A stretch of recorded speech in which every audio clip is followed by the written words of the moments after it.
Hi friend, welcome to my YouTube channel Vibrant Academy. आज हम लोगों का रिस्पिरेटरी सिस्टम का लास्ट टॉपिक है और 10 क्लास में इतना ही सफिशिएंट है। ऐसे यदि बात करें तो बहुत ज्यादा है, लेकिन 10 क्लास के सिलेबस को देखते हुए यहाँ तक सटीक है।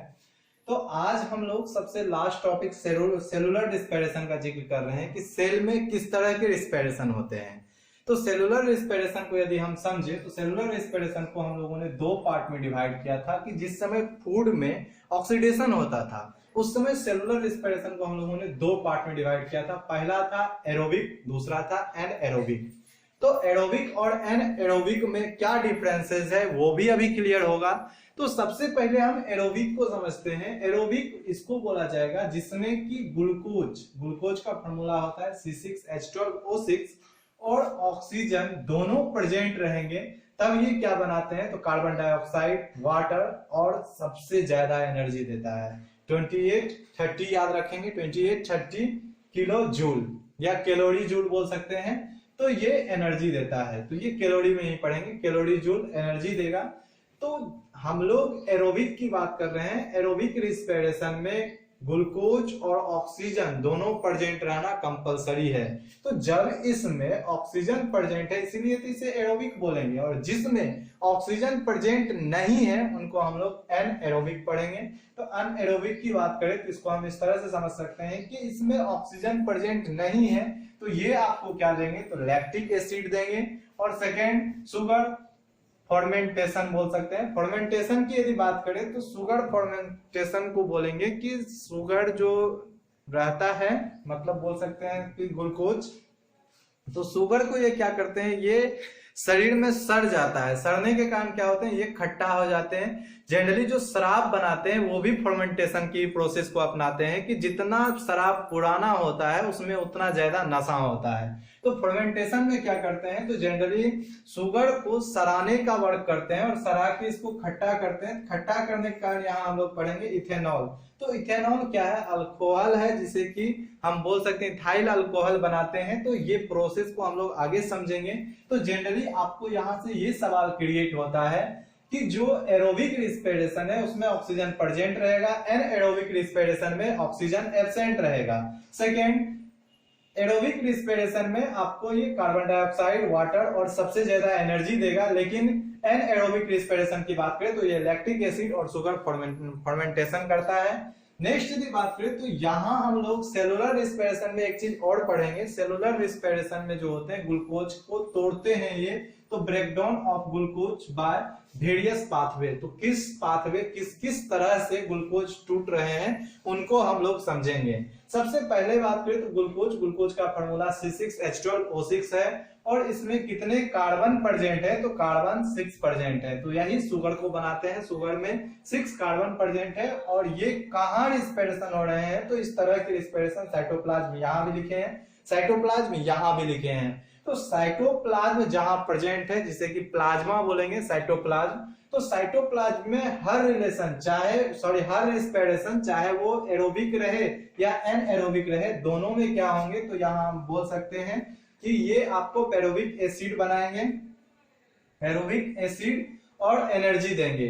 तो पेरोबिक एसिड की बात करें तो पेरोबिक एसिड क्या होते हैं तो पेरोबिक एसिड जनरली जितने भी रिस्पिरेशन का प्रोसेस है वो एसिड बनते ही है शरीर में, साथ साथ एनर्जी मिलता है। तो इसमें 3 कार्बन, यहाँ 6 कार्बन है लेकिन पेरोबिक एसिड में 3 कार्बन ये आ जाते हैं। तो हम इनको 3 पाथवे में डिवाइड किए हैं। किसको तो ग्लूकोज का किस तरह से ब्रेक डाउन हो रहा है। सबसे पहला और दूसरा प्रोसेस ये हमारा एनएरोबिक रिस्पिरेशन पर डिपेंडेंट है। एनएरोबिक रिस्पिरेशन की बात करें तो ये एब्सेंस ऑफ ऑक्सीजन, दोनों में एब्सेंस ऑफ ऑक्सीजन की ऑक्सीजन पूरी तरह से यहाँ एब्सेंट है। तो एब्सेंट रहने पर ये क्या बनाते हैं तो इथेनॉल बनाते हैं जो कि क्या है, अल्कोहल है। और फिर ये कार्बन डाइऑक्साइड को बनाते हैं और थोड़ा मात्रा में एनर्जी देंगे, बहुत ज्यादा एनर्जी नहीं मिलता है, तो यहाँ कम एनर्जी मिलते हैं। और सेकेंड, जब ऑक्सीजन एब्सेंट रहेंगे तो उस समय भी ये क्या करेंगे तो लैक्टिक एसिड बनाते हैं। लैक्टिक एसिड बॉडी में जमा होने के कारण थकावट फील होता है, मसल्स में दर्द शुरू होता है।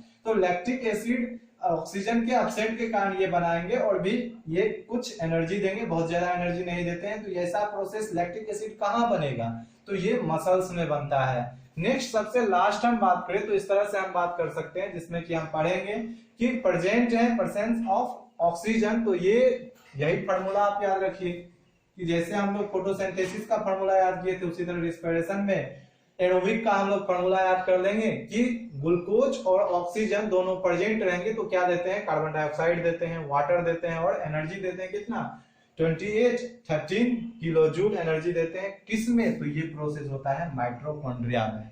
तो सवाल देखिए यहाँ इस तरह से आपका क्रिएट होता है कि आपको डिफरेंसेस पूछा जाता है कि डिफरेंस क्या है किसमें, तो एरोबिक और एनएरोबिक में क्या डिफरेंसेस है। तो इसको हम कुछ कुछ पॉइंट को आपको समझाते हैं। सबसे पहला यदि हम एरोबिक की बात करें तो एरोबिक कहाँ होते हैं, तो ये प्रेजेंट ऑफ ऑक्सीजन, जब ऑक्सीजन प्रेजेंट होते हैं तब ये प्रोसेस होता है। एनएरोबिक की बात करें तो इसमें ऑक्सीजन एब्सेंट रहेगा। तो पहला पॉइंट आपका डिफरेंस का ये बन रहा है। दूसरा पॉइंट हम बोल सकते हैं कि ऑकर्स इन माइटोकॉन्ड्रिया। तो एरोबिक रिस्पिरेशन किसमें होता है, तो माइटोकॉन्ड्रिया में होते हैं। लेकिन एनएरोबिक रिस्पिरेशन की बात करें तो वो कहाँ होगा, तो वो साइटोप्लाज्म में होगा। नेक्स्ट यदि बात करें तो इस जो एरोबिक रिस्पिरेशन है इसके एंड में क्या बनते हैं, तो कार्बन डाइऑक्साइड बनते हैं, वाटर और कुछ एनर्जी आपको प्रोवाइड होंगे। ये भी आप लिख सकते हैं पॉइंट। लेकिन यदि पूछा जाए एनएरोबिक रिस्पिरेशन में क्या बनता है, तो यहाँ हम लोग बोलेंगे कि लैक्टिक एसिड और शुगर फर्मेंटेशन होता है। तो ये दो प्रोसेस लिख सकते हैं, या फिर हम ये भी लिख सकते हैं कि अल्कोहल बनता है, अल्कोहल और बोल सकते हैं लैक्टिक एसिड दोनों बनते हैं। नेक्स्ट यदि बात करें तो more amount of energy in release, इसमें तो एरोबिक रिस्पिरेशन में बहुत ज्यादा एनर्जी रिलीज होता है कंपैरिजन किसमें, तो एनएरोबिक रिस्पिरेशन में less amount of energy release होते हैं। तो ये छोटे छोटे पॉइंट बना के आप एरोबिक रिस्पिरेशन और एनएरोबिक रिस्पिरेशन दोनों के डिफरेंसेस को बता सकते हैं। तो सिंपल एक पॉइंट और यहाँ बनता है कि आपको ये जानना है कि जो सेलुलर रिस्पिरेशन होते हैं उसमें ग्लूकोज जो होते हैं वो टूटते हैं। लेकिन यदि बात करें ब्रेथिंग में क्या होते हैं, तो ब्रेथिंग में सिर्फ और सिर्फ गैसेस एक्सचेंज होते हैं।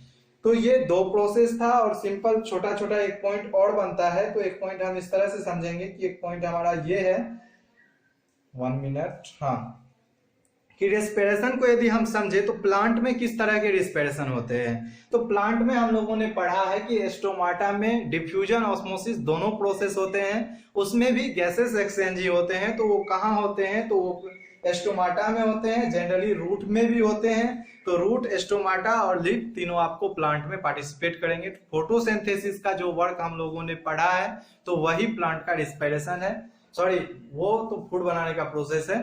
तो फोटोसिंथेसिस अलग प्रोसेस है। रेस्पिरेशन में स्टाम, रूट और बोल सकते हैं लीफ तीनों पार्टिसिपेट करते हैं। इसीलिए किसान क्या करते हैं, मिट्टी को कभी कभी जो है कुदाल लेके हल्का कर देते हैं ताकि ऑक्सीजन रूट के द्वारा प्लांट को मिल सके, या वाटर को जो एब्जॉर्ब करते हैं उसी से वो ऑक्सीजन प्राप्त करते हैं। और श्वसन का प्रोसेस सबका सेम है, चाहे वो एनिमल हो या प्लांट हो, ऑक्सीजन को एब्जॉर्ब करेंगे, कार्बन डाइऑक्साइड को लेस करेंगे। तो ये हमारा लास्ट वीडियो था रेस्पिरेटरी सिस्टम का। तो आशा और उम्मीद करते हैं आप लोग इसको समझ पाए होंगे। यदि आपको डिटेल और ज्यादा जानना है तो ऑफलाइन क्लास में आप हमसे मिलिए, वहां हम और आपको मटेरियल भी प्रोवाइड करते हैं। तो thanks for watching this video.